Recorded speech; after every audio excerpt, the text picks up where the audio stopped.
Yes, I'm sure I want to start streaming. I do believe the hat, the shirt is there. You should get one too. Tony Caravan. You've been subjected to a highly sophisticated form of propaganda. It's just what you need, and not what you don't.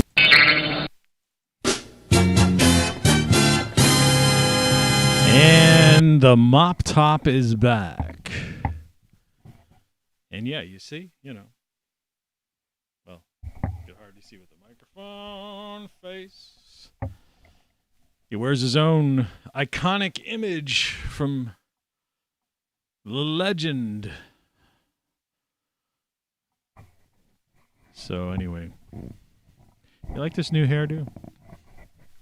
Yeah, I mean, I got to admit, I used Just for Men, darkened up the old mustache. This is part of the whole thing, man. It's all showbiz. You're listening to Tony Caravan Live. And it's, I guess, the more ridiculous it gets, the better. In one regard. In other regards, we've all been lied to about everything else. So, is it real or is it Memorex? Let's try to get some coffee in me first here.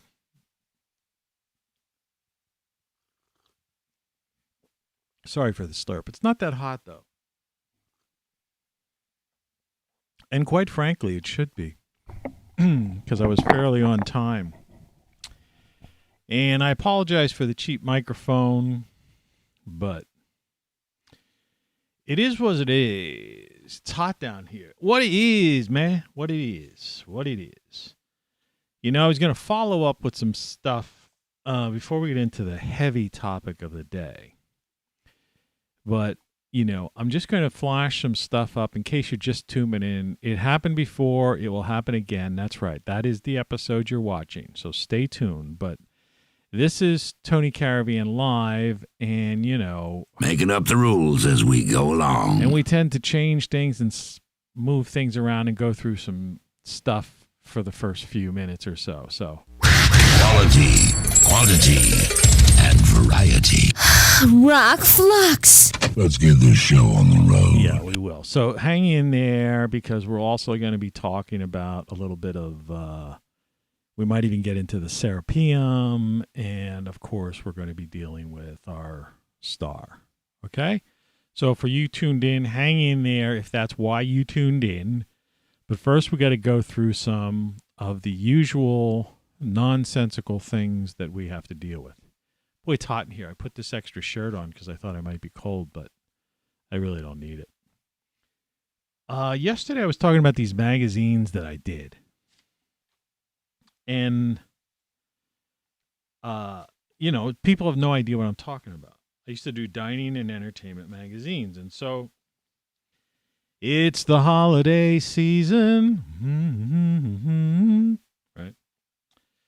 So I used to do these. I grabbed some of the holiday versions, like this. I can't even watch this movie anymore. I used to watch it when I was younger, but I can't even stomach it. But I used to do these dining and entertainment magazines. And, inside were just, ads and then, calendar of events. Let's see. In the classic, let's see, food and drink, pictures of food. You get it? Holiday beverages, ads for people. And you could see where I got my design for our holiday shirt. Obviously came from a cover design I made. This is like one of the ones I did once. It's a classic cover. I was into covers, covers were my thing. All my covers are really pretty cool. Here's a different version of Santa. This is an interesting one now. This is when I switched from paging, okay, to watch. You take this, it looks like a magazine. You open it up, and it seems like it's some kind of thing like that. But then you open it up again, and it kind of reads like you think you're in a newspaper. And wait do you dig this? Then you open it up again, and it becomes a giant wall calendar. Look at it in scale to the screen. This is a giant screen. And on each of those days are like things that are going on, right? And my computer screen, this monitor was big enough that I was able to work on this in real size in real time. It's the holiday season. Of course, that wasn't for a holiday season. Remember her? I used to watch her. I used to get a kick out of her. She's probably still on. We talked about the Johnstown flood. 1889, they were getting floods and disasters. That kind of blows a hole in the climate crisis thing. Now, these are some covers. July 4th cover. This was another one of those ones that opened up into a calendar. You know. And then towards the end, I got into experimenting with just cheapo things when I left that town. Like I would make a small one like this. And you go like, well, that's ridiculous. But this is pretty interesting innovations. And I'm teaching you stuff you can do with an 8.5 by 11 standard copy paper sheet of paper. You open it up, concerts, food, and drink. I know you can't see it perfectly, but that's fine. Inside was a calendar that you could actually put on your wall or whatever. And on the back of it, is more information. But in reality, it folds into something like this. Someone could fold it in half, put it in their shirt pocket or their purse. I did a few of those. Summer fun. And I came up with a guide like this. This was like the CD size, right? Looked like a CD. There's our buddy again. This was a CD. Because I pulled all these Christmas versions out. I've been doing these for years. On the back was all the sports. And you open it up. This really is like a CD jacket. You open it up, and there's a flap. And so this opens up to a full thing. But to maximize my use, I added this flap. I love the concept of folds. Here's another version. And this version just opened up then into a mini, fold-out calendar. I did that real fast. It's the kind of stuff I used to do. I love doing that stuff. It was just very much a lot of fun. Anyway, I used to do that, and I don't do it anymore. I'd like to put one out this year. I might just make one for myself. I don't know. This is about the time. Yeah, I should get a holiday one of those together.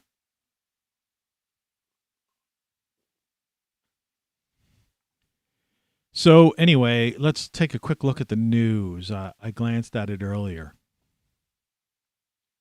That's pretty much what it was.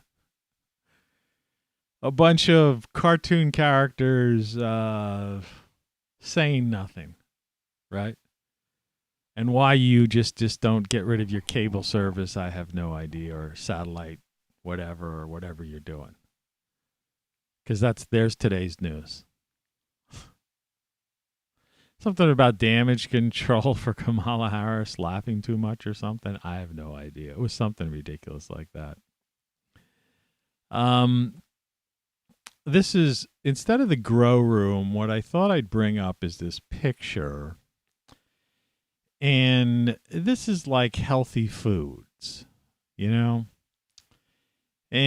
I've been getting into this thing about, and I don't have it here. I bought some grapes yesterday because they have resveratrol, which is supposedly one of those things that helps life extension, and it's good for you. I think it's good for your heart and stuff like that. Don't take it from me. Talk to a health professional before you make any dietary changes whatsoever. And then there's this guy, this Dr. Sinclair, has been around for like many years, and he's into this thing called NMN. And I think some of these things you have in the U.S. you have to get from a prescription, but you have to be very careful if you are watching videos on YouTube, for example, And people talk about things like NMN and these certain things that reverse aging. Because like everything else, there's like these certain companies that, and it might even have reviews in it, because not all reviews are true. Reviews are done by trolls as well. And the idea is that if you are going to go down that path, make sure that whatever you're taking is lab tested and a nutritionist, professional nutritionist, or your doctor approved. Because otherwise, you could be taking something that could be harmful to you, or you could just be taking basically a placebo pill. But, you never fail eating fresh berries, kiwi, avocado, garlic, kale. Mushrooms, I found out, are supposedly good for you. And this, you can't see it, but that's like 100% cacao, which is the ultimate dark chocolate, unsweetened dark chocolate. And if you're going to have chocolate, put that in. That's good for the heart, supposedly. Like, again, you could check into it. But, I eat a very healthy diet, and I eat a high-fiber diet and all of that stuff, and I still end up having problems. So it's like, I don't know. I mean, the only side benefit I got was like I've got this mop top that grew in, which is crazy. From eating certain things. So, yeah, if you want to get a mop top, that'll, some of those things work that way. Bitcoin for you people out there. Approaching 66. Remember, we were down, so it's almost 2,000 up. There was a development in Bitcoin today. It had something to do with a new, let me just new window this. I can't remember what it was. Tarpoon or something like that. Let me just make sure I get this right. Man,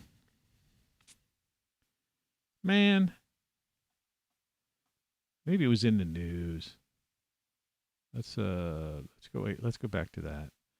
Let's look at Bitcoin in the news. Launches. Man, I was going to copy it, but I didn't. Google News is so useless. Anyway, there's a new development in Bitcoin. Like I say, I already missed the boat. So I'm doing this for your favor, for those of you every morning. If you want to watch this show, so you can watch this show, I will give you the news and the weather and stuff. Anyway, Bitcoin's at 65.9. There apparently is a new way of they're phasing in of dealing with Bitcoin. For those of you interested in Palma, this almost looks like one of the ones photo we had up days ago, last week. But this was the latest photo, came from the Spanish site, which is hidden onto the second page of Google already. So like the official site, right, has been replaced by all this nonsense. And things like American networks and stuff, who have no understanding. What was it? I don't know which network it was. They actually had to apologize. Was it a paper or one of the major, networks had to apologize over the air because they had said La Palma was in Spain on Spanish, in the country of Spain, not on an island. Yeah, that's how crazy it is. And those people, those websites are ahead of the official Spanish websites, who, by the way, have the best photography, hands down. So, yeah, it's pretty crazy. So let's get into some of this other stuff, because today I want to get into, some kind of semi-interesting, serious stuff, but, we'll take it in the usual way. So the featured artist today is Acdc. And, this is Dirty Deeds Done Dirt Cheap. All right. A picture of, it's like a Hollywood place. It's like I know that place, It just looks so familiar. I lived out there. But, if you're into AC/DC, or not into AC/DC, you need to like kind of either, if you're familiar with the band, you need to revisit them. If you're not into them or you think it's weird, you need to like explore and rediscover or discover AC/DC. The thing is, you might not like every one of their albums, and you probably won't necessarily even like some of they have like a greatest hit. They have a compilation collection that has everything they've ever done. It's ridiculous. It costs like $129. It's a CD. But I'm not recommending getting that. But, Dirty Deeds Done Dirt Cheap is a funny and a must song to include in just about any party playlist. And then, of course, there's stuff like Highway to Hell, You Shook Me All Night Long. I mean, that's a party tune if there ever was one. Back in Black, Hell's Bells. You Shook Me All Night Long, Hell's Bells, and the song Back in Black all came from the album Back in Black. So you can get that's not a bad album to buy. You get three classics in it, plus other stuff. But, Highway to Hell is a classic. And but to me, Dirty Deeds Done Dirt Cheap, that's like in a lot of my playlist. Anyway, AC/DC, it's a crazy, metal band that, I don't think I had any other metal bands featured on the music feature, and I just had to pull them out. If I'm going to feature anybody, it's going to be AC/DC, that's for sure. So AC/DC, worth listening to. Dirty Deeds Done Dirt Cheap, man. It's crazy. It's crazy. Crazy, crazy, crazy. Yeah, the news. That's the news. It's a bunch of cartoon characters talking about nothing. So yeah, the title card. It happened before. It will happen again. It's time. I've touched on this topic over the past several years, actually for 20-some years. And, there's still a lot of us talking about it.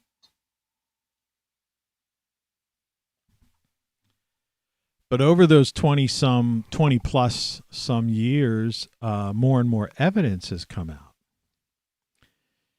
And this is a crappy NASA illustration in the background of a nova. Actually, this is a supernova, which we're not really expecting a supernova. We're just expecting a nova.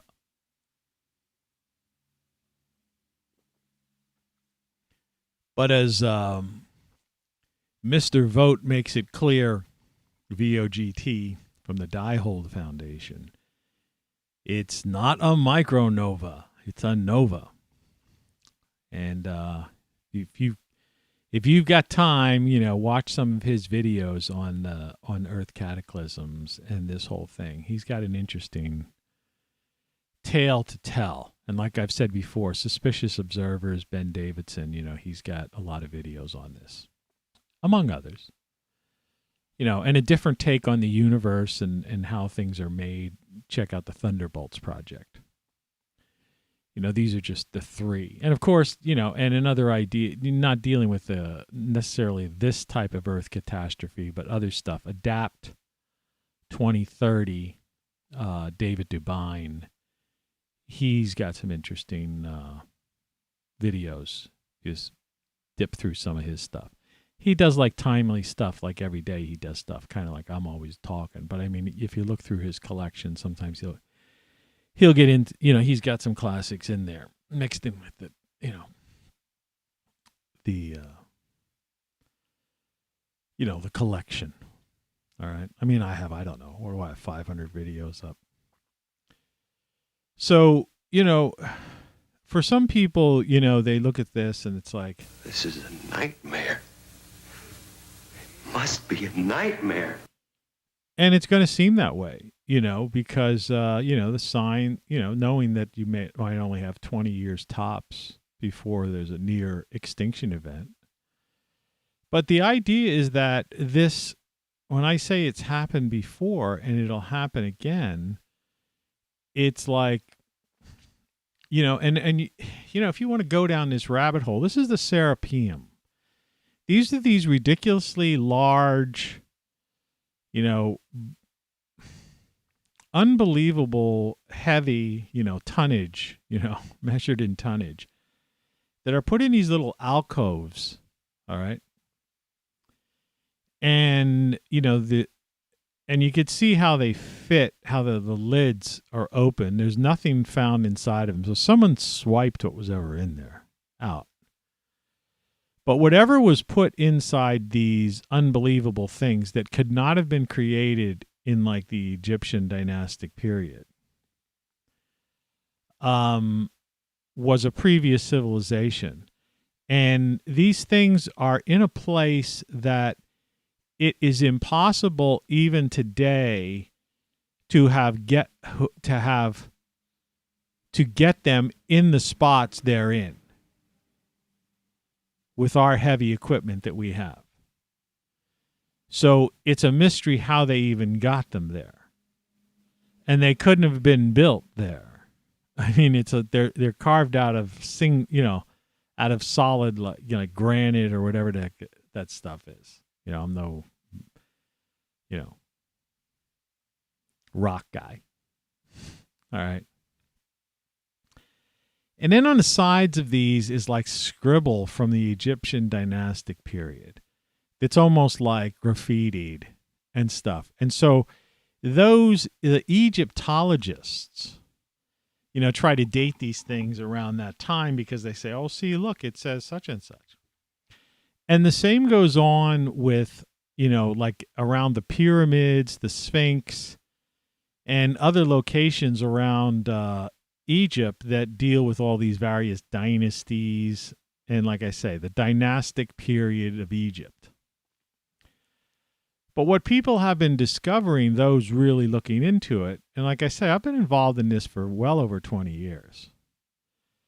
But in recent years, now that, people have really started going, because before, this would be like, you'd open up an encyclopedia or something like that, and there'd be something, and you'd believe it. It'd say, oh, the Sphinx was, part of this, or the Great Pyramids were built, whatever, 4,000 years, yeah.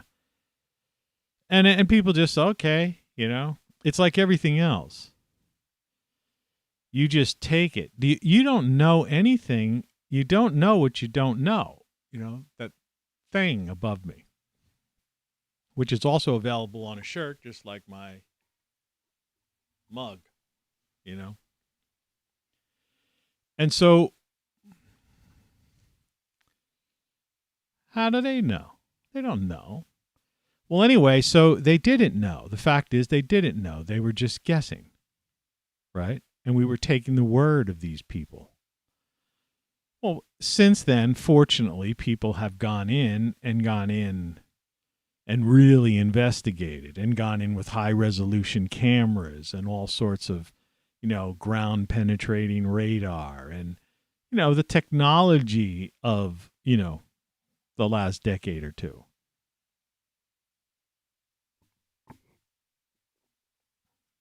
And what they've discovered is that a lot of this stuff that's attributed to the Egyptian dynastic period, and there's like, if it's some Egyptologist person, academic is watching this, they're like going crazy right now when they hear this. This is it. I mean, I'm not just saying this. This has been verified by numerous professional people in studies, who literally are studying this rock, studying the writing, studying, studying everything. That the Egyptians, dynastic period, they were reusing stuff that was around before, and then they were carving over top of it. Like the names of their pharaohs and stuff like that, and making claim to this stuff. And like I've said for years, and the great Anthony West, who's no longer with us, and among other people have said even about the Sphinx, the thing might be 36,000 years old. I've said some of this stuff could be as old as 72,000 years, or you could be looking at like close to 100,000 years. Around 100,000 years. 108 to be exact. Because, if you get, well, actually not exact, it'd be more than that, because if it's a 12,000 year cycle, but it's technically, according to Vote, it's 12,068. So if we take that, here it gets in your eyes. So, yeah. I realize this new hairdo, sometimes it's not the true Beatle wig. It's like kind of like Mo. It looks like Mo. Mo of the Three Stooges sometimes. It's supposed to be Mod. I'm trying to be Mod. Or like when you see the eyes, it's like Paul McCartney. Paul McCartney. That kind of thing. You got to have the glasses dipped down a little bit. Works better. So anyway, the idea, what I'm getting at is, so if the Egyptians just, discovered this stuff, what we call the dynastic period of Egypt, they happened upon this on this, place that, had over these 36, 72, 100 some thousand years had changed. The climate had changed drastically. I mean, you have to remember, between 10,600 and 12,000 years ago, the northern tier of the United States was buried in ice. Central Park had a mile or two of ice over it or something like that. Can you comprehend that? That's not disputed by archaeologists, right? And we talked before about this flash freezing thing where they found mammoths that had undigested food in their stomach, among other animals, that just basically were instantly pretty much, became extinct. Like there was a giant bear, another giant cat. These were in North America. These were creatures that were in North America. And they just went extinct. So, it's pretty crazy when you think about all that stuff. But what I'm saying about the Serapeum is to me the smoking gun.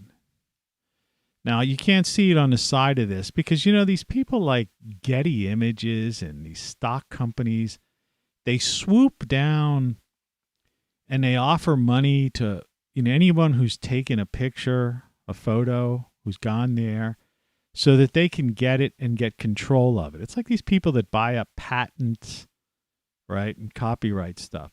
So it's like there's a lot of interesting photos and images of the Serapeum.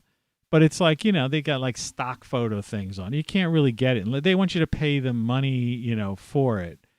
And, I'm all for that, except for one thing. There's certain parts, it's our history.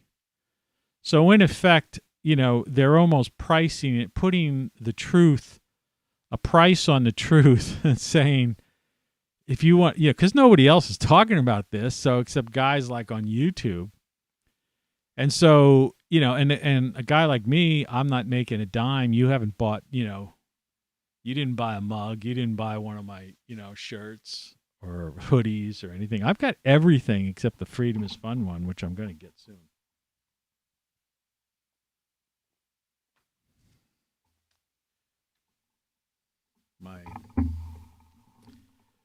So, this is one that I had gotten somehow royalty free years ago. I forget from whom or whatever. But that is a smoking gun. And when you talk about these powers that be type of people, so what was hidden in there? right? What was so important that they were trying? So in other words, every 12,000, here this as the story goes, and you've heard me say this, and you could watch some of my previous videos where I get into it. But again, I said you could go to Vote, VOGT, Diehold Foundation, Davidson Suspicious Observers. And between those two sites alone, you'll get, they kind of go in a different direction at a certain point, but it's the same story, just told a different way. But, it's in effect, it's a 12,000-year cycle. And it has to do with the sun nova. And it expels its outer shell. All right? And it causes a near extinction event on Earth. Obviously, I say near extinction event because we're still here. But there's evidence of this worldwide, globally. Right? And more serious people who study archaeology and, the end of that, the Younger Dryas period, when all this ice melted and the ocean levels rose 400 feet or something like that. More and more of them are signing on to this idea of the sun. In fact, one could say, we talked about this before, the Apollo missions, like why did they stop in 72?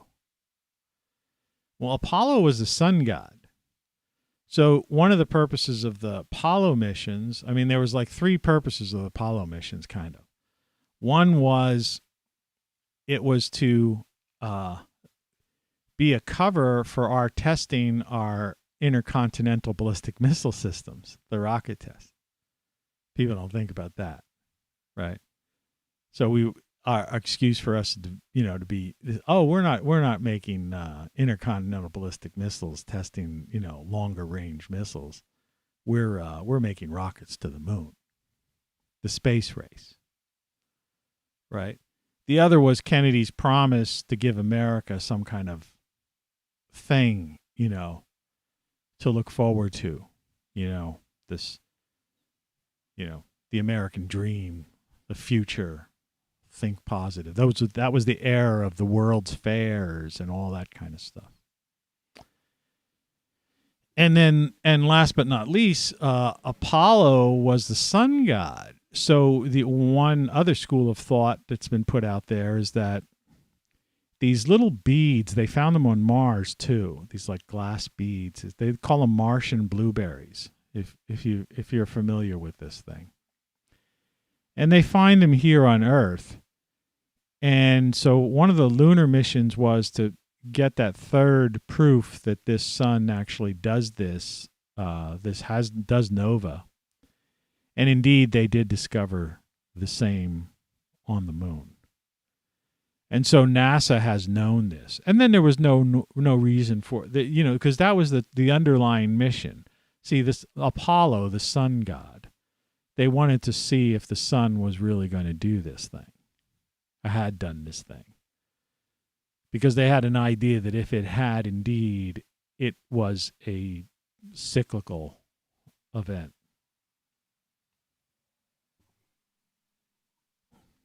So the going story now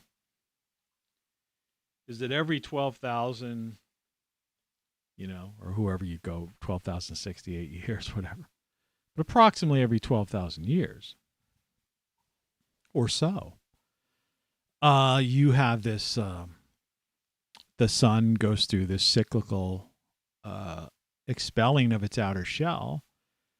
Our magnetic field's already weakening. We have the pole shift. And, the Earth may well stop in its place and reverse directions, in which case the oceans pour over the continents, basically destroying everything, taking with it all signs of civilization and life. And the only survivors are people in certain random parts, which may be the equatorial regions, but the Earth may even, some people think the Earth might even spin a little bit. which is, and Antarctica, for example, could well have been tropical, could have been equatorial. So there's no way of being, nowhere to run, nowhere to hide. But people randomly in caves or certain areas survived, and that is, that's how we are here today. History even talks about anthropology, about a bottleneck where at one point there were only the human population had been taken down to 6,000 people only, which corresponds with this concept.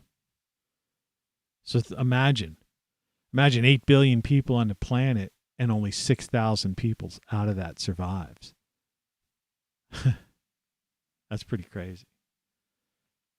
And yeah, that is a nightmare. So, this show is like, I would like, if I may, to take you on a strange journey.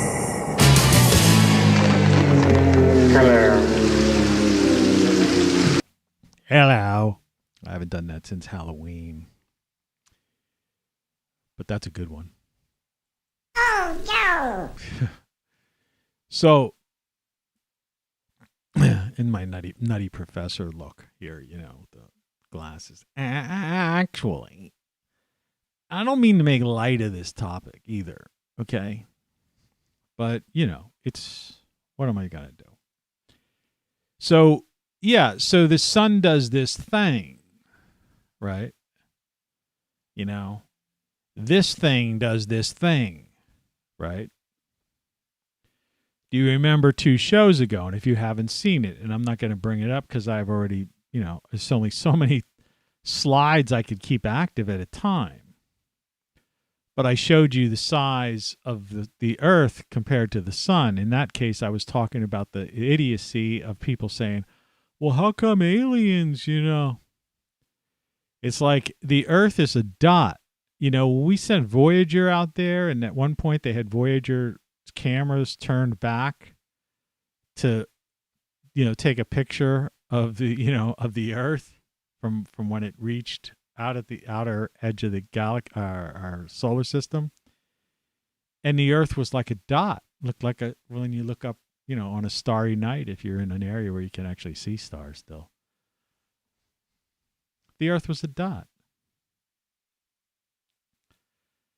And, so how are people going to find us? And like I said yesterday, and I'm not going to dwell on that because today's story is not about that. And if they did, why would who would they even talk to? And what would they talk to them about? This is a planet where, like, we're worried about we got a laughing hyena as a vice president. We have a president of the United States who's like using a green screen, pretending he's at the White House. And when he's not, he's like, the thing. And then you got some other guy who was a TV host who was the president. And before him, you have a guy who was like, pretended he was, was half black, was trying to pretend he was going to uplift and help the black people. But instead he decided to just be a yes man for the military-industrial complex, right? And before him was the son of a CIA guy, former president, and before that was a con man, carpetbagger, was involved in all kinds of real estate scandals and all kinds of other stuff. And of course, Papa Bush was a CIA, dirty politician. Ronald Reagan was an actor, a Hollywood actor. Well, it could be aliens.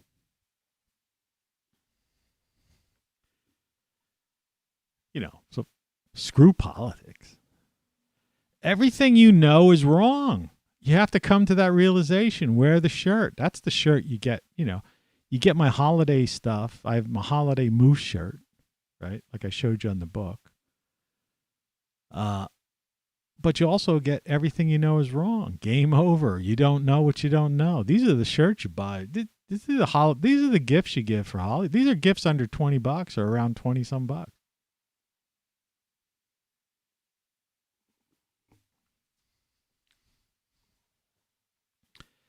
But it happened before, it'll happen again. So, they were hiding something in that Serapeum, in those boxes, their technology, and they were an advanced civilization, whoever did that. It's like whoever built the original builders of Egypt, and the Sphinx, what kind of civilization was that? Those things were machined. You have to really go down what they say the rabbit hole on like YouTube, because there's a lot of tours and people going now with high resolution cameras who are taking like high definition 4K video of these obelisks, statues, and these various structures there. And we never had that before. Like half the people didn't even thought, okay, you got some pyramids and there's some other broken pyramids and some rubble here and there. That's Egypt. It's like, no, man, there's like unimaginable stuff, and it's all over the world. But I mean, there's stuff in everywhere. And there's concrete evidence, that the Romans, the ancient Hebrews, they all built their temples and things and various structures over top of these existing places that for some reason were considered sacred, And there's these stones that are like 100 tons. 100 tons. And these imbeciles show a bunch of guys in loincloths dragging multiple ton stones over like logs or something like that, which they didn't even have wood. Nobody you're waiting for like the 4-year-old in the audience to, in school to raise their hand and say, hey, teacher, if it's a desert, where'd all this wood come from? But even still, where'd the rope come from? Ugh. Teacher.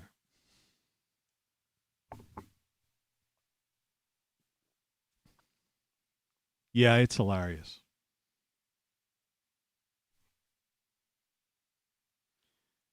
The carafe. Yeah, so there's I was watching, I caught one, and the other day, where a guy had some high resolution video of some statues in between some columns.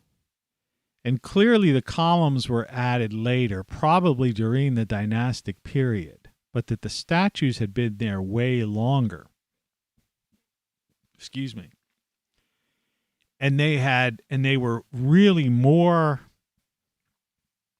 they were weathered, clearly weathered. I mean, this is stone that, stone survives, right? We know that. I mean, Rome is, 2,000-year-old Roman stone is still there. It's weathered, right?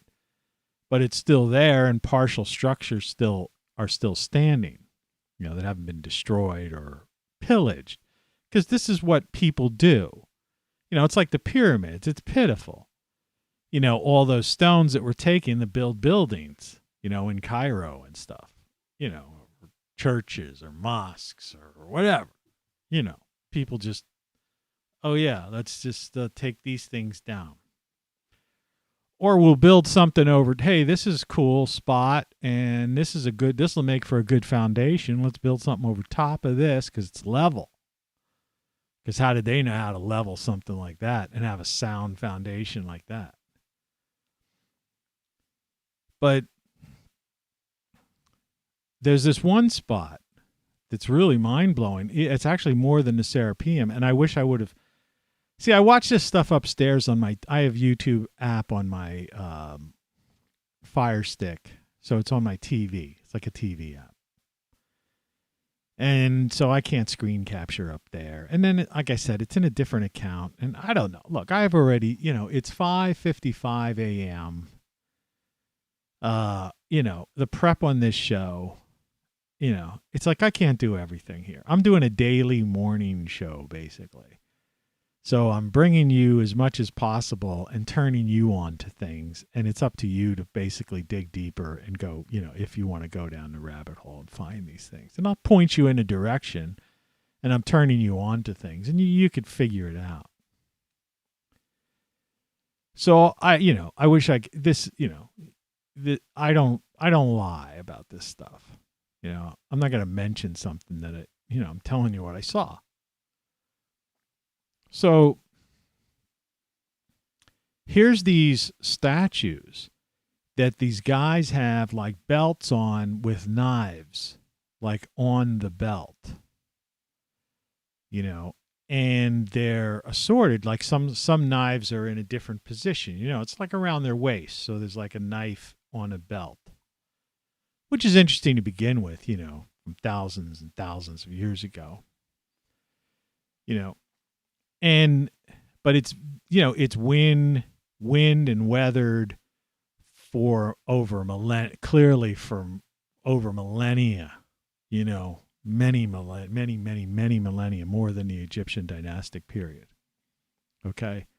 Because it's as if they found this place and then they put this columns and made some kind of temple there. But the columns, so you've got these structures. Let me just get rid of this stupid thing here so I can gesticulate properly.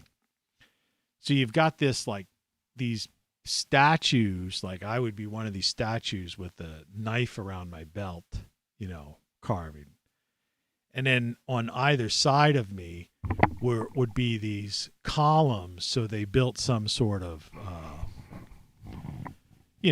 some worship temple or something like that. Everything that the Egyptologists and the archaeologists say, whenever they find a building, they say, oh, this was some temple. Right? I mean, it's so laughable. It's as bad as the frickin' news. Why this is why I don't have TV, because this is what the news is to me. Fill in the speech bubbles.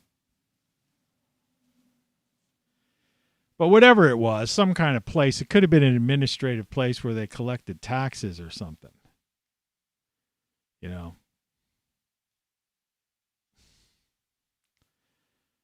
Long hair. So here, this one of these pharaohs had put his seal over top of, like, around the loin area, so to speak, on these things to try, I guess, to lay claim to this area.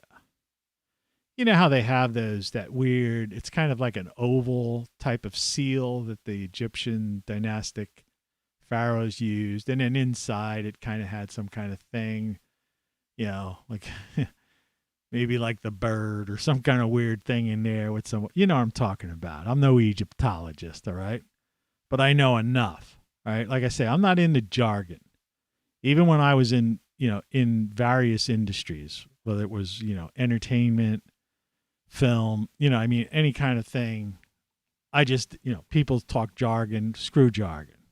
I'm just telling you what it is. That oval fucking seal, all right, that these people put on.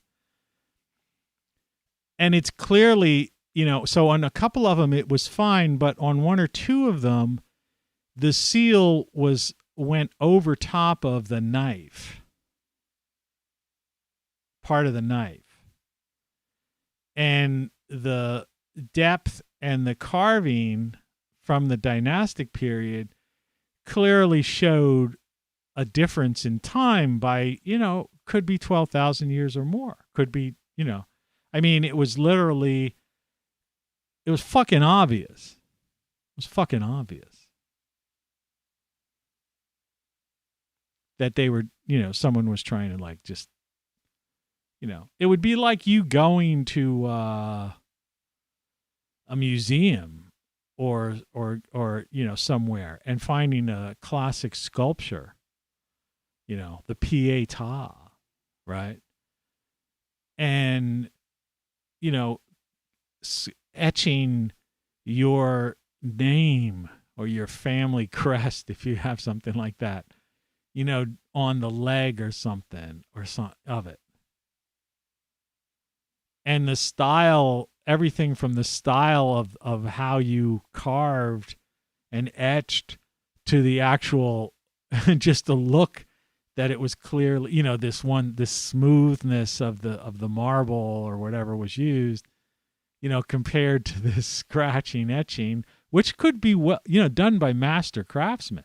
But it's clearly obvious. And in some cases, it actually looks, you could see it was like semi-scratched in, almost. But not like foolishly, in other words, they were seriously trying to do this. And the differentiation between the columns and the statues is clearly, could quite easily be 12,000 years or 24,000 years. I mean, the weather, the way they're weathered, it's like night and day. This in the same video, this guy had found this thing, a wall that was built, and they had squared off one of the pieces that were squared off chopped off like one of the blocks in the wall. Well, when you looked at it from the top, it was a foot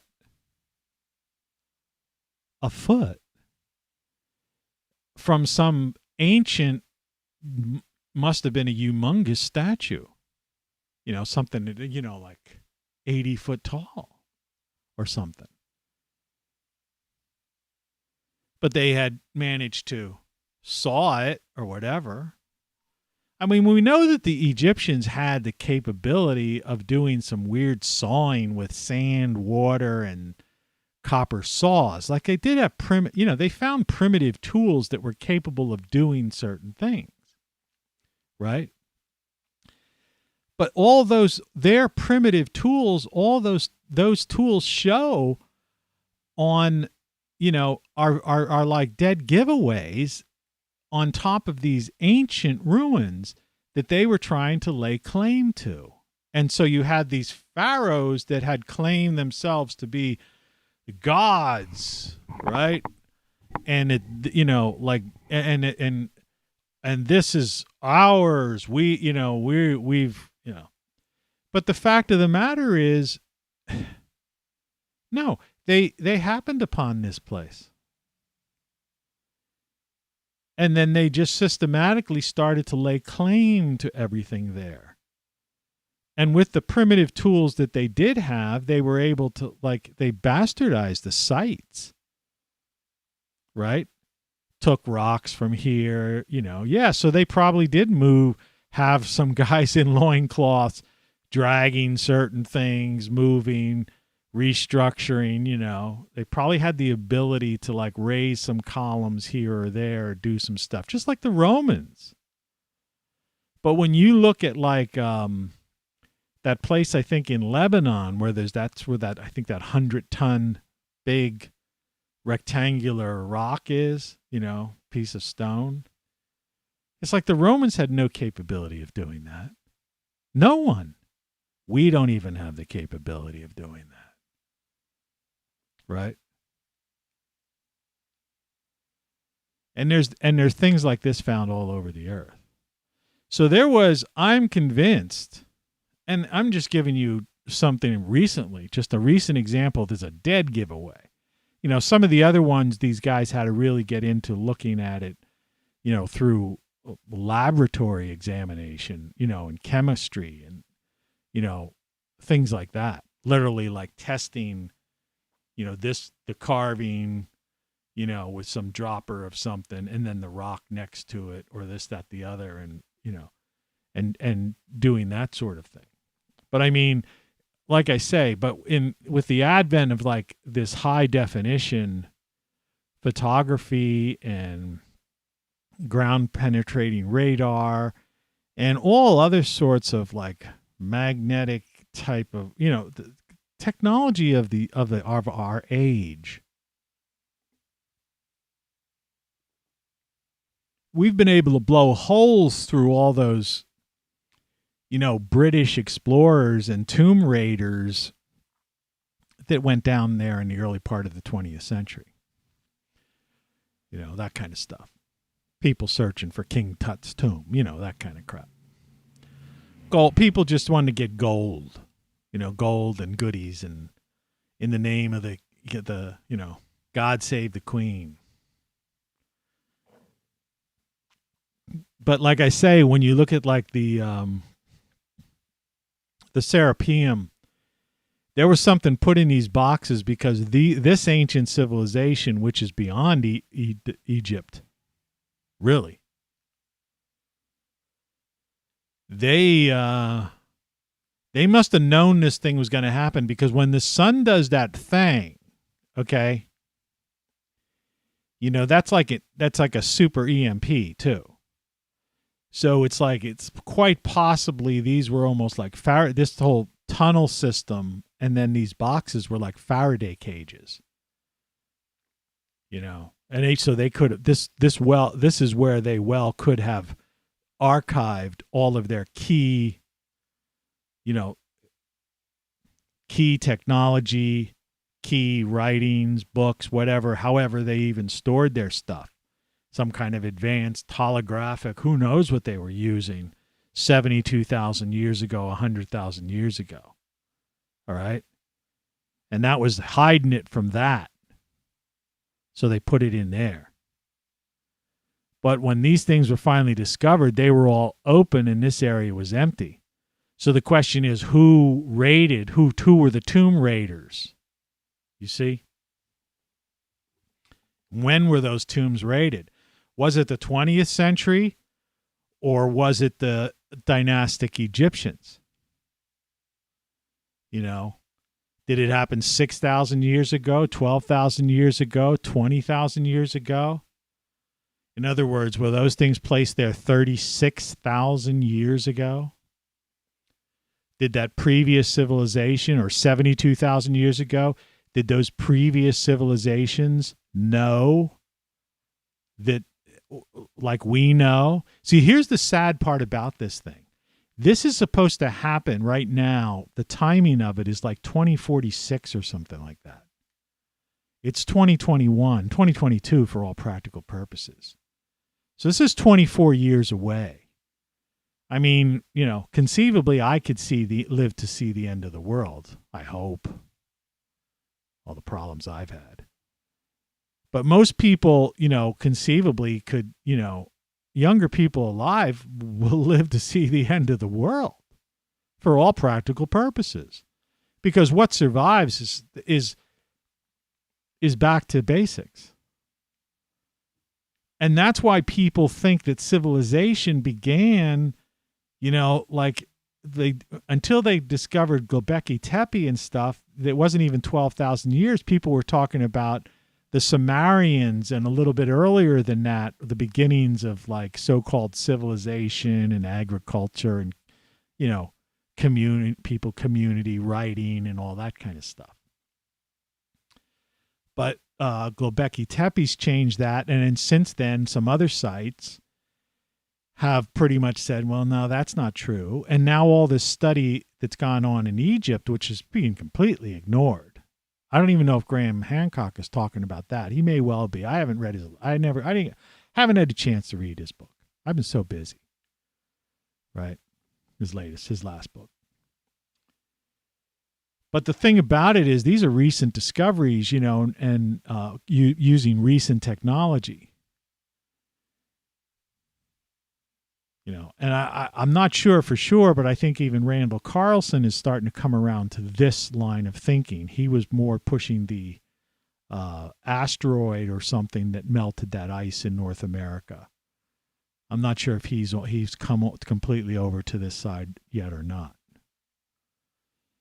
But, even so, even if you follow Carlson, which I recommend listen to a Carlson video, he still acknowledges that there was the Younger Dryas period. During that period, there was some sort of cataclysmic event, right? So this isn't like some, out of the blue idea. It's just a question of, like I say, people looking at it. Some people take it in different directions, or put up, different ideas. It's the same with, the people studying these ruins. The more people who study these ruins, the further back, they go, and then they find this commonality of design and so-called gods, right? And imagery that's global, so that there was some kind of global civilization. And like I've tried to say before, see, one assumes, and I've said this in another video, but I get such low viewership or whatever I get. I don't know. Sometimes the stats at the end of the month show that I had like 4,000 hours of viewing, but on a daily basis, it shows like I might have had a couple of people view. That doesn't add up unless the same person's watching the video 17 times or something. Or 100 times or something. I don't know. It's not happening. So something's weird. Something's fishy. So anyway, it's nice and warm and toasty in here, which I like, That's what I like about winter, In the summer, it's like it's dry heat. I like dry heat. I don't like humidity. Like when I went to Hawaii, it's like, people love Hawaii. And I guess if you're outside, just, basically shirtless, hanging out on the beach, surfing or doing that kind of stuff all the time, you don't mind it, But, if you're a person that wears clothes, or does things, humidity just bothered me. I've been to Hawaii like 3 times, and I lived down in the Gulf Coast of Florida for about a year or so, maybe almost 2 years. I don't know, something like that, about a year and a half. I forget how long it was. Mine goes blank. But it was humid down there too. And that's why it's really kind of one of the reasons I left. So I don't like, that has nothing to do with today's topic. So let's get back on topic. You're listening to Tony Caravan Live. But yeah, it doesn't matter because so let's take this back. What I was trying to get at is that I've said this before in other shows. We assume that any advanced civilization would be exactly like us. Okay? So I would drop this thing for a second and just show you this for the hell of it. So, I have one of these, and I really have 2 Echo Dots. But the other one I have is like the hockey puck. Okay. And I'm even considering, I hope this is a 4th generation one. And I've said before, I'm hoping they'll put AI into this because it's just like even today I asked her something and it was like, she didn't get it. Like I wanted the weather, I wanted to hear the weather channel. I mean, not the weather channel like the weather channel on TV, but NOAA weather, And I have NOAA weather radio, but it was on the other side of the room. I was laying back in bed, and this thing is voice activated. So I said, hey, could you play NOAA weather radio? Right? And it started playing NOAA weather radio. And it was like, wind such and such knots. This. And then I start realizing it was talking about Washington, D.C., Virginia, Maryland area, right? So I said, hey, could you give me my area, right? And then it just kept playing this. Then it went back to playing this thing, and it was given these alerts. apparently they get some rough weather down there because I was talking about tying up your boats and stuff, like in the Chesapeake and I don't know, weird stuff like that. Well, anyway, I said, stop. So I'm hoping in the 5th generation, of these things, they put AI in there so you can converse. Because you have it, like I say, it's command response. Because you can't even follow up with it. Like your next question, you have to say its name again. And it's goofy because the damn thing's listening. Like there's one in the other room in there, the one in my bar.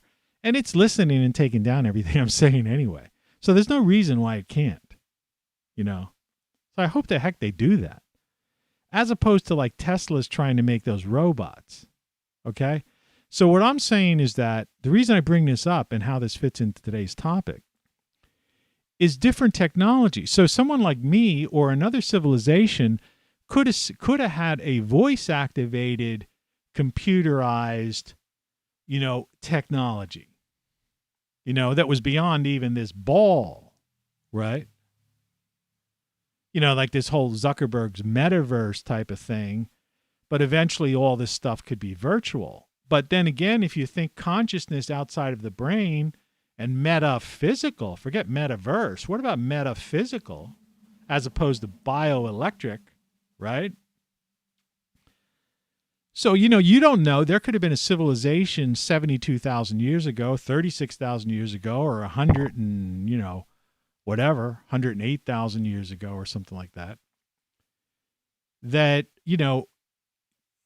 their technology didn't match ours, just like certain technologies today don't match one another. As far as I'm concerned, I don't want a robot in my house, but I would like a better one of these things.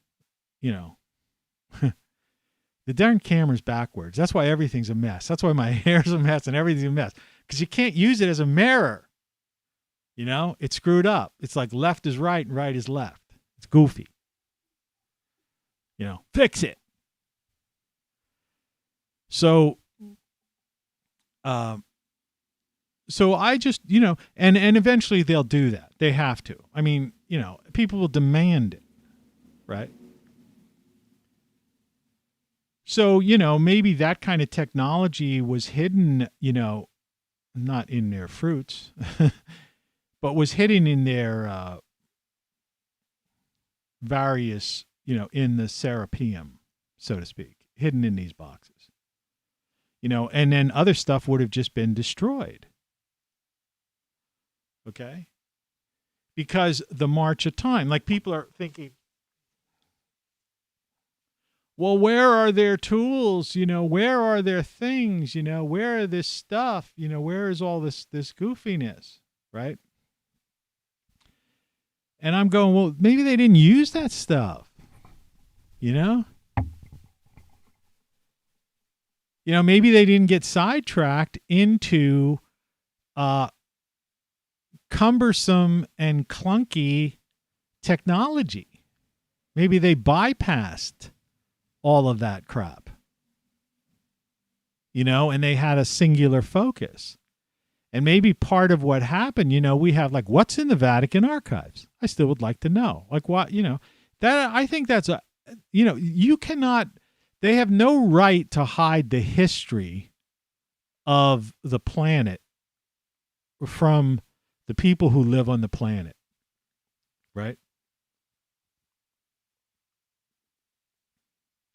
You see, it's no longer theirs, right? Now, some people might say, well, it's like with terms of service and things like that, and all this information they're gathering, and even these photo places. It's like they grab these photos, and suddenly they claim, make a claim to them as their property, and our information is their property. And then they sell it and resell it and profit on it. But it's technically, it's us. See, it's ours. It's the demographics of the population.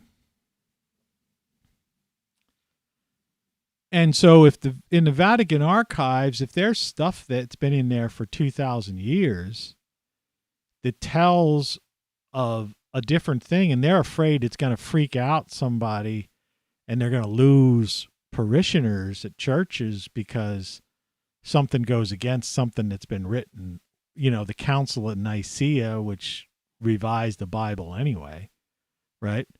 It goes against something that, you know, they've been like spoon feeding people for thousands of years, or 1,000 years or so. You know, so what? People have a right to know the truth. You can't lie to people for 1,000 years. I mean, and that's basically why I'm saying everything you know is wrong, and you don't know what you don't know. You know, and without getting into politics, it's game over, man. We don't know what's going on.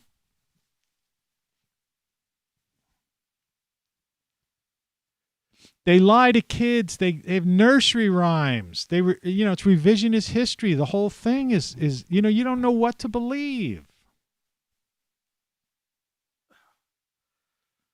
Oh, man. Eyes.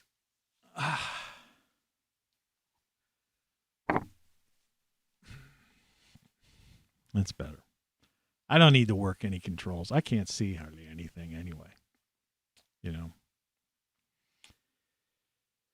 So it happened before, it'll happen again. I do need these glasses.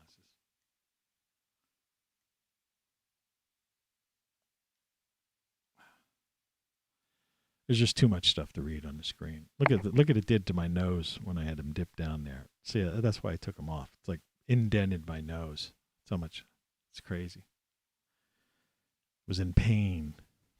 It's like I'm sweating with this extra shirt on. At least the heat works great in this place. I'll tell you that much. That's one thing. Yeah. The heat works. Of course, then the heat will go off. You know, and then I'll be cold. Yeah, it's getting hot. These shirts are comfortable, though. Comfortable as hell. And, and depending on which one you buy, like the one I bought, you could buy different shirts, but the one that I have that's you don't know what you don't know, as opposed to this one's got the old classic iconic face on it. This is more a wintry, cotton shirt.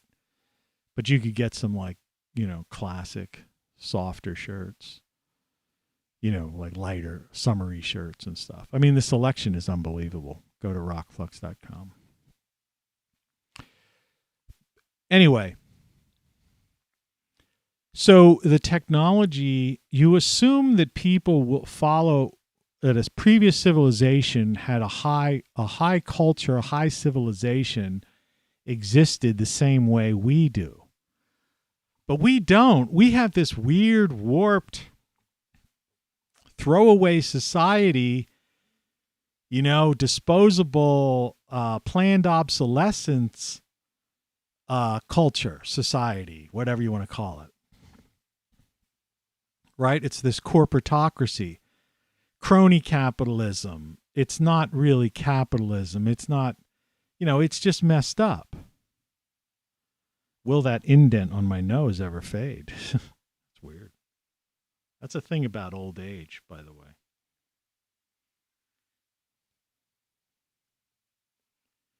You get creases. If you really indent something on you. When you're a kid, if you did an indentation like that on your nose, I mean, it was hard. That's why I took the glasses off. It was hurting me. But that would recover, within a minute, couple minutes. This will take 5-10 minutes to go back to normal. But in any event, there's not much skin there. It goes right to the bone. So, yeah, maybe there's nothing to be found from this high civilization. They didn't go the route, like I said, of all these weird things to just make money on. And maybe they just went a different route. And who knows how they built those things and did all that stuff. We can't even imagine it. We can't even guess. That's why it's laughable when you watch these Egyptologist guys or these people in the History Channel, Discovery Channel, or these stupid goofballs, talking heads on TV. And these guys that try to duplicate this thing, a certain Egyptian thing. And they go through this elaborate process. And they say, well, this took so many thousands of people, 20,000 years to construct or something. It's like, you don't know. They could have built that in a year or two. It just, because it wasn't the dynastic Egyptians that built that crap to begin with. So we have no idea what they were doing. And I'm not saying necessarily they used levitation or some kind of magic thing or something like that. But like they say, technology, is magic, to someone, before someone real understands that it's technology, right? If you were to go to some tribe down in the Amazon, there are people down there, they say still that every time humans encroach on their area, and I showed you how big the Amazon really is, unlike the way they make it sound like. The kids today think, oh my God, the Amazon's being destroyed,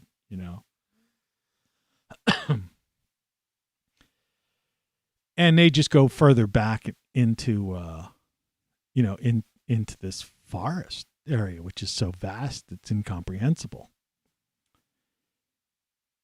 But if you were to go in there with these choppers and capture them and, show them some kind of weird technology while you had them in a cage or something, they'd think you were some kind of witch doctor or something. Magic god of some kind. The gods have captured me. When in reality, all you were doing was playing music on an iPhone or something. You know what I mean? Showing them a picture on a TV, a laptop movie, right? So what we have technology would be magic to someone, even just centuries ago. But the point of the matter is, so we don't know what technology they had. We do know with a fair amount of confidence that the Egyptian dynastic period wasn't responsible for most of those structures there, that they were just messing with that stuff and moving stuff around like it,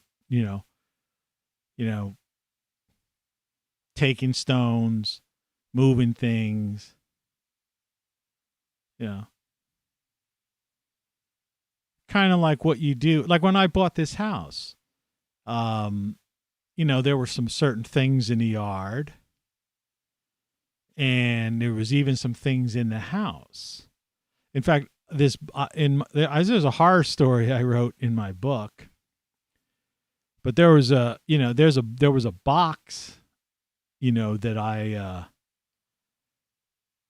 that was in this house that was in the attic that I ended up converting the lid of that box into the bar top in my kitchen, which is a bar, because it was it's old wood, but it was beautifully finished. And I just put a couple more layers of, stain, on top of it. And it looks like a classic old bar, like it's been there forever. So it was something I discovered here, and I repurposed it. And in the yard, there was the same thing. There were things I, repurposed for the use of the way I was laying out my garden and stuff like that. And in my attic, when I had to open up the walls, I had to remove this wainscoting wood that was made that they finished the walls off with, because I had to get access to the walls because it was leaking. It was dripping last night, but nothing made it down. I have to go up there today and check it out when it's light. But I repurposed those boards into flooring over top of my bedroom from the attic and painted that with like a roof coating paint to waterproof it. You see what I mean? So in other words, and that's just me. And I know, I'm sure people do this all the time. And it's like someone else might have bought a piece of land somewhere. And I've even seen this on YouTube, you know, these guys who do this homesteading stuff. And they'll find rocks, you know, they'll be digging because they're digging a foundation or they're digging something. And they'll be hitting all these rocks. And so they'll repurpose those rocks to build some kind of rock wall or something. You see? And so the Egyptians did a lot of that stuff. They repurposed a lot of things. Like I say, that foot is really freaky.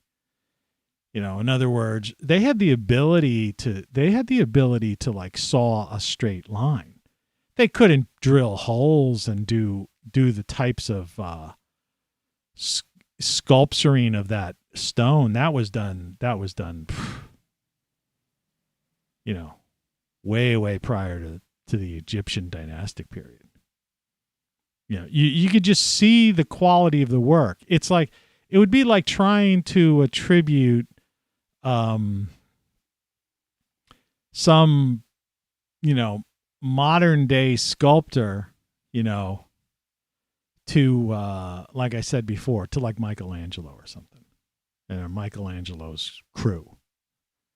Because like Michelangelo basically didn't actually do everything. You know, he had people help him. You know, he basically created the thing in many cases and then had his students or his, you know, whatever you want to call them, interns or whatever, do a lot of the work. But you would be able to tell. You'd go, oh, come on, the difference between, you know, with some bozo who's exhibiting at the Metropolitan Museum of Art right now compared to Michelangelo, it's like, it's clear. It's not the same guy. It's not the same era. It's not the same style. It's not the same whatever. And that's how obvious it is when you look at the look closely at Egypt, for example. But that's not the only place. Like I say, there's all these other places. And people repurposed. Because the civilization died like 12,000 years. And so think about how long it took to recover. Like right now, from Sumerian, you know, or even like forget Sumerian. Yeah, well, you could say Sumerian culture. But say from Samaria to now, you know, and now we're finally reaching a certain level. So by the time it took people to recover from the last cataclysm to get to Samaria, you know, the 6,000 years before that or whatever. You know, so they finally had capabilities and they were getting to this point. And the real sad, pathetic joke about human existence, right, is that, like I said before, you know, we could be facing the next extinction event in our own lifetime. And we're just starting to figure this out. And what right do people like the Vatican and these Davos set have to hide this information from the general population? There's close to 8 billion people on the planet. And is the whole idea of Elon Musk, SpaceX, you know, rush to Mars? He talks about saving civilization, or saving, you know, and Bezos and all these people and all these wealthy people, and then these people trying to build bunkers. But I think the bunker thing isn't going to last. Like, you know, continuity of government crap. Because with that type of what we're looking at on the screen, there's, the massive earthquakes, flooding, that I could see these, these structures these underground structures, which we know they've built. But I could see those things either filling with lava, collapsing through earthquakes. We're talking 10, but maybe earthquakes that are like magnitude 15 or 20 or something, right? Or being buried under 2 miles of ice, meaning those people basically would be entombed in there and eventually would just, rot. And 12,000 years later, when eventually maybe some archaeological dig by the next civilization would get to that point where they were able to like figure out, hey, look, we found, all there would be these rotted, skeletons and pieces of stuff, because that's just too many years. And we find things like that. They find these like, skeletons, in these digs sometimes, and they're like all, so it's like, yeah, so that's a waste of time. And yeah, I guess it would be interesting to go to Mars, but the idea is, so they go to Mars, they somehow survive. Like I said in my previous video where I talked about that, is unless they're going to live in lava tubes there, they don't stand a chance of surviving, because the solar, this thing on the screen is going to hit Mars too. So Elon Musk, if you're listening, you better build your bases, right, in the lava tubes underground, right? Or lunar bases inside, the craters that are on the side that's not facing the sun, if possible, or dig in through the sides of craters to get into under there, because otherwise you're not going to, you're wasting time and money.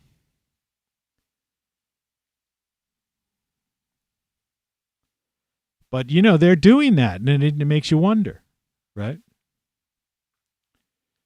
So it's really fascinating, to contemplate this. And I mean, I'm just giving you just a quick overview for somebody who's not even aware of this stuff.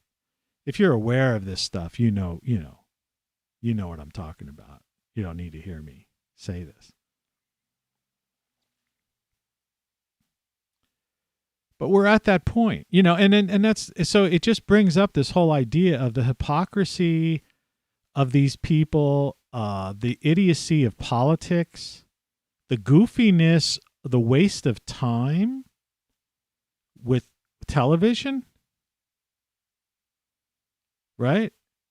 In other words, if this is the end, this is the end, right?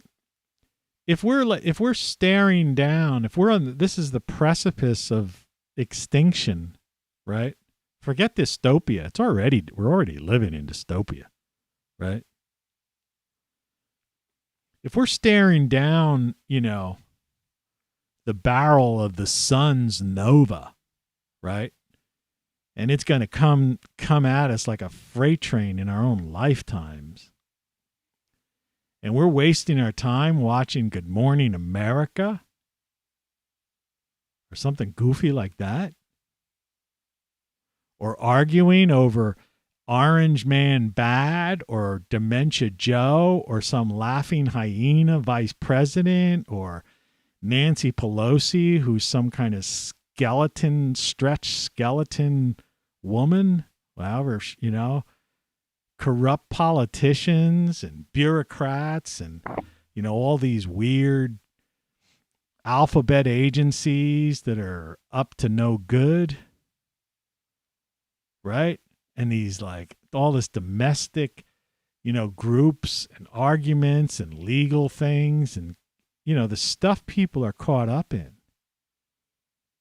I mean, to me, it seems like, it's it's game over either way. I mean, say this thing doesn't even happen. The point of the matter is we still are looking at a situation where at any given time we could have another what was called the Carrington event, which took out, the telegraph stations and stuff, which would basically destroy communications and our grid. And a couple of weeks ago, we had 3 back-to-back like CMEs or solar flares, stuff coming at us. So, there's all kinds of things. The infrastructure thing they're talking about is a lie because these guys with this 0.004 CO2, I watched another guy who was actually it was an undersecretary in the Obama administration did a video explaining some of this stuff. He was talking about the idiocy of this climate crisis hoax. And he was saying that, because this is, like I said before, we live on a planet that is a nitrogen planet. That's the predominant gas. 70+% of the atmosphere is nitrogen. It's like 21% oxygen, something like that. And like I said, less than 1% argon. And CO2 and methane are only trace gases. Trace gases. You look that up. See, they don't teach you that in school. And that means that, and yet the trees and the crops need CO2 in order to live and survive and provide us with food and for the planet to stay green. So it's funny how these people talk about Green New Deal. Well, a Green New Deal would certainly not be talking about getting rid of CO2. See, man's influence on, detrimental influence on the planet is more of a pollution type of thing and very minimal compared to anything on the magnitude of the sun, right? And the grand cycles and, the weakening magnetic field and all that kind of stuff. And all that stuff is happening. Like we have a weakening magnetic field right now. Our magnetic field is like getting really weak. That's the thing that protects us from cosmic rays and stuff. So like I say, forget about it happened before, it will happen again. So say say we dodge that bullet somehow. Though I don't think we will, but say we do. We're still facing another Carrington event, right? Likely, possibly. In the coming decades, there's some close calls with some asteroids that, we do live in this shooting gallery, right? We've been lucky, recently. Excuse me. We've got pole shift. The poles are shifting. Do you know the magnetic South Pole is no longer in Antarctica? Literally, it's not in Antarctica. And the magnetic North Pole is like moving to Siberia. So we're going to have a pole shift. Who knows what that's going to do? I mean, do you understand the concept of what that's going to do to wildlife and everything from insects and animals that, use magnetic north and different, use that to navigate, and to position, position their food sources and all that kind of stuff. Like I say, if you lose one thing, it's like people talk about the honeybees. If you take one piece of our ecosystem out, it could cause a catastrophic collapse. And we're at that time where all these things like seem to be coming together, not to mention that society's gone frickin' mad. This country's not the same as it used to be, and it's not coming back. Do you know what I mean? Things have gotten out of control, and people are hiding their head in the sand, literally hiding their head in a VR set and video games. I want to escape. And that's what the metaverse is these guys going, well, we'll just all escape into like virtual world or something. Well, that's not going to stop you. You know, if you're sitting around with the VR headset on and somebody knifes you in the back, you're dead. Right? You know, or the sun explodes or there's an earthquake. You know, VR headset isn't going to save you because you're like in paradise looking at all these, you know, beautiful women, or you're playing some kind of like action game, shoot 'em up, first person shooter or something, or riding a dinosaur down, you know, Central Park, through Central Park. I mean, whatever the hell. So I don't think people realize that. And that's the absurdity. And that's why I say freedom is fun and why you got to like get escape. And the government's playing games, man. I think these people are crazy. I think they've lost their frickin' minds. Right? Or is there something, or did they find something? Do they have that? Do they have what was in here? Okay? And they know something so ridiculous that we don't know. Right? That's so like we're not, like we're missing. I'm missing. You know? Like like I said, who opened the Serapeum boxes? All right? And what did they find in there? What's in the Vatican archives? Right? Is that like half the stuff from the Library of Alexandria? Right? Because they're the ones responsible for pillaging it, burning and pillaging it twice. So yeah, I mean, it seems this happened before and it'll happen again. But you know, besides that, what do these guys know? What do they have? What's going on? Like what, you know, or is it just, are we just completely everything out of control? Is it just utter madness? In other words, are the people at the Davos and Brussels and Washington, are they suffering from mass insanity right now? Has the media, you know, just totally like, and the education system totally just like in its effort to indoctrinate and propagandize, have they messed people's brains up so much over the past couple generations that people are just like totally out of touch with reality? And that all this, there is no logic to anything they're doing. They don't have a plan. You know, the Great Reset is not, because it's illogical, right? The Great Reset's illogical. That's what this guy from this undersecretary from the Obama administration was trying to explain. He was trying to explain that like taking fossil fuels out of the picture is not a solution. Because even if CO2 was the problem, percentages of CO2 stay in the atmosphere for like 20 years, 50 years, and even 100 years, and even like 1,000 years, a certain percentage. He goes, it's something that wouldn't change it even if that were the cause. So what's the purpose?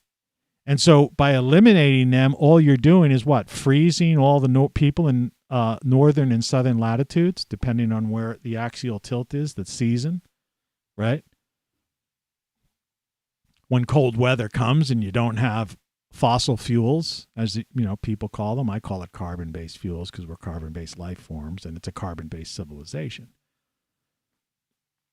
But when for your sake, so when you don't have carbon-based fuels, or fossil fuels, what? You're just going to let millions, hundreds of millions of people freeze to death? Or, and how are you going to fix bridges and like I say, melt steel and forge girders and things? See, the whole thing's absurd when you look at it. The infrastructure bill. You can't do it. Heavy equipment runs on fossil fuels. Diesel, petrol, gasoline,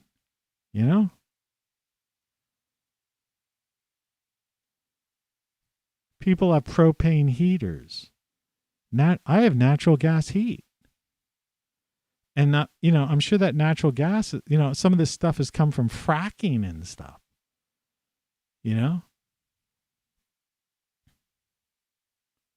So what are they going to do? Just turn off the heat? And then there's these people, and it's particularly kids, and people in the media. They're kids because these people must be dumb. They go, well, we'll have electric cars and we'll just have electric heat. Well, where the electric going to come from? How do you make electricity? With coal, natural gas, right? Like don't they know that? They don't teach that in school. Well, we're going to completely get rid of coal within the next, like I was saying before. Now, I know there was some compromise, but I say I don't watch the news. And yesterday I did even ask my assistant, to try to get some kind of news. I wanted to hear it, my voice assistant. And that story seems to be hidden. Like, what was the deal struck? Did they delay the elimination of coal from 2030 to 2040 or something? I don't know. But either way, I know if it is 2030, it's impossible to do, because that would mean we'd probably only have 6 years left of it, because you would have, like I said, you'd have to have the other thing in place, and you'd have to be phasing out these plants. And remember, the connection, these coal-fired plants are connected to the power grid. All right? See, this is the thing about logistics. The people don't understand, in real infrastructure. They're talking about, they're going to fix some bridges in Washington. The elite, the people who supported their political campaigns are going to get money, billions of dollars. But when you talk about infrastructure and the grid, all right, so if 25% approximately, it depends, different states, don't get into some weird thing and go well, such and such a state is using whatever. On average, about 25% of electricity comes from coal. Generally, all right? It varies, all right? But on average. Okay. That means that the power grid is connected to these coal-fired plants. All right? So you have to somehow simultaneously rewire the grid to this new thing, which I don't know. What did they discover? Are they going to come out and say, oh, we have a new form of energy? Because windmills aren't going to do it. I mean, those things are falling down. All they do is kill birds, ruin landscapes, and then they just end up sitting there like old Egyptian columns or Roman columns, Greek and Roman columns, right? And nobody wants to repair them. And to repair them, you'd need to use fossil fuels because you'd have to have heavy equipment like cranes and stuff like that, right? That's what I'm saying. You see how absurd this whole thing is? Well, we'll use solar, Solar's not enough. It's right now. I didn't do the weather today. It's getting late, but I didn't do the weather because this stupid weather thing wasn't showing. The Weather Watch forecast. All right, let's look at the weather here. Where is my Earth view? This is this morning. This is a couple hours ago. Anyway, just briefly, in the mid-Atlantic states, and like I say, I happen to hear Washington, and it's pretty bad down there because they gave me the wrong thing. Right now where I am, it is 34 degrees, and it's going to snow today. 80% chance of snow. The high today is going to be 37 degrees, and the low overnight is going to be 36. And yes, they're saying there's going to be a warm-up next week. We might hit 60 on Wednesday or Thursday. But it's going to be overnight Thursdays back into 30, below freezing, and then Friday's 37 again. And then 27 overnight there, okay? And if you look, it's almost like the jet stream coming across the northern tier of the former United States, as I call it. And, that's all those clouds. And you're going and I guess areas in the Northeast, upstate New York, Pennsylvania, off of Lake to the east of Lake Michigan. You're going to get Lake Superior up there. I mean, you're going to get lake effect snow and the water. One thing I did hear, which was weird about me hearing that about the weird weather they're having down in the DC, Maryland, Virginia area, that the water temperature is like 53 degrees. So that means, and they're getting really strong winds. They're talking about tying down boats and stuff. So you get strong winds blowing over 53 degree, freezing winds blowing over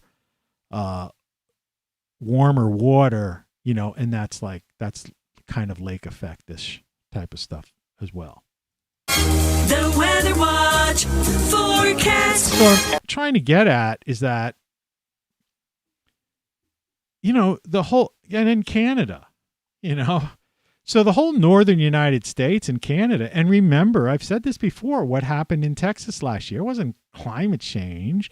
That stuff happens. When I was a kid, there were like freezes that I can remember there was an orange, a freeze down in Florida, and the orange groves all froze over. And that was a big story on TV. This is way before Al Gore or any of that stuff when I was a kid. That's back then when they were saying, and that might have been one of the factors in it, when Time Magazine, and I showed that on this show, when the cover of Time Magazine, when it used to be a reputable magazine, said, are we heading into another ice age? That was Time Magazine in 1977, late 70s sometime. That's also when you had like the flood, the Johnstown flood and Hurricane Agnes, which was a real bad one. And 2,200 people died in the Johnstown flood. And that's what this other guy, this former Obama undersecretary, was trying to explain. He's going, these floods, fires, and storms have been bad as far back as we know, which goes way before any of this talk of this fear-mongering climate crisis stuff. And, and they changed global warming, the climate change, because they found out there was cooling. And they tried to just keep this fear-mongering going. The point of the matter is, whatever you want to fucking think, it doesn't matter. The reality is, in the wintertime, in the northern latitudes, it's cold, it's freezing, and only fossil fuels are going to keep people from freezing to death. And in the southern hemisphere, in their wintertime, the only thing that's going to keep them warm are fossil fuels to keep them from freezing to death. And the populations now in all these tropical or subtropical areas, where you have all these old people living in Florida and places like that, retirees, they have to have their air conditioners on. Otherwise they'll die. And it's because they've all migrated to these places, not because of climate change. In other words, people didn't live in areas, when you see, there's a flood here, a storm surge there, a hurricane or tornado alley, caused all this damage. Yeah. But, a couple of 100 years ago, there weren't any cities there or mobile homes, right? Which, people today call mobile homes. I have to laugh at it. I just have to put this dig in. People call mobile homes today tiny houses, right? When was the first mobile home built? 1870s, the earliest movable homes, but let's see, what year was the first double wides? And most mobile homes weren't created until the first double wide was 1961. Okay. But what I'm trying to get at is that, even if you talk about the first movable home built in the, end of the 1800s, but I mean, it wasn't the modern day mobile home trailer park, right? Concept, which most of the deaths come from, right, in these storms. Or people that build these stick homes. They keep building stick homes in areas that get hurricanes and tornadoes. instead of building like rounded or dome-shaped things or something that would, deflect the wind, right? Things that can withstand 400-mile-an-hour winds. They have that technology today. But instead, they build these like stick homes with aluminum siding on it. Wonder why the price of 2x4s is so high. But the point of the matter is, 100, 200 years ago, you didn't have people living there. And the indigenous people, the so-called American Indian, right? Or the, whatever you want to say, I've known Indians, and they've referred to themselves as Indians, by the way. Maybe some don't, but the ones I did, knew that's what they said. They referred to themselves as. But they were smart enough that they moved. They didn't like hang out in Tornado Alley during. They knew those storms were coming through there. And it's the same with down in like Florida and Louisiana and places like that. Those swamplands and that flooded and all that stuff, that's nothing new. You just have people buying up, it's like Disney bought, Orlando because he got the land so cheap because it was swampland. Nobody wanted it. He probably paid a penny an acre. I don't know what he paid. Wonder if anybody ever did a study on that, Let's see, new window. Let's see. What did Walt Disney pay for the land in Florida? Somebody else obviously asked this question. How much of the land?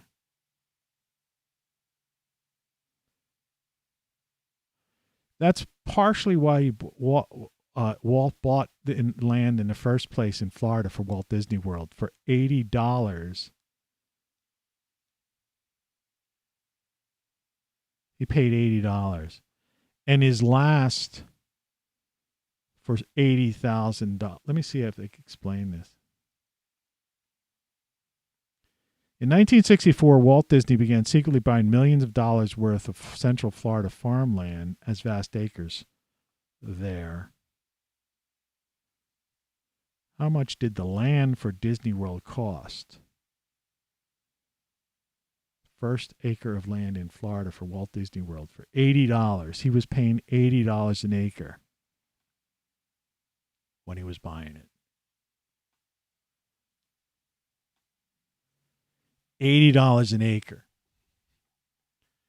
which I'm sure you've got cheaper than that. But okay, think about that. $80 an acre. So if you had 10 acres of land, the average person, the average house is on like a fraction of an acre, right?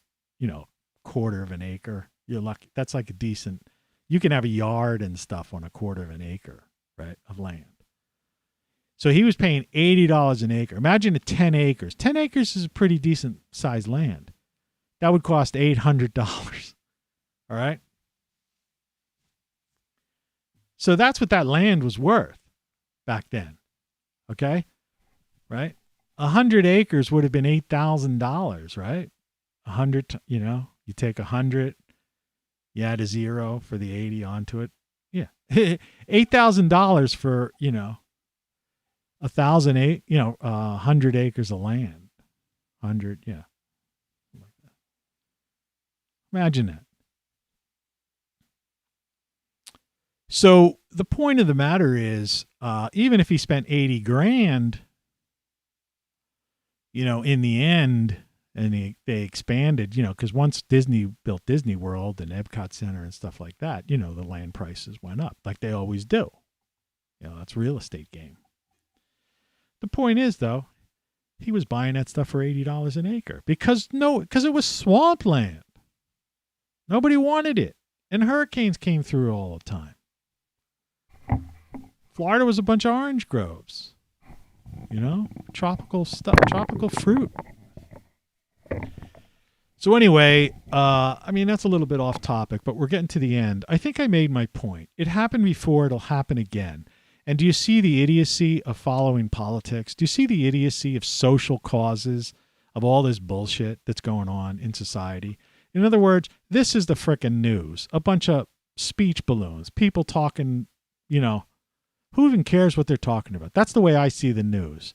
And that's why you should see the news. We're standing on the precipice of our own extinction, and people don't even seem to like.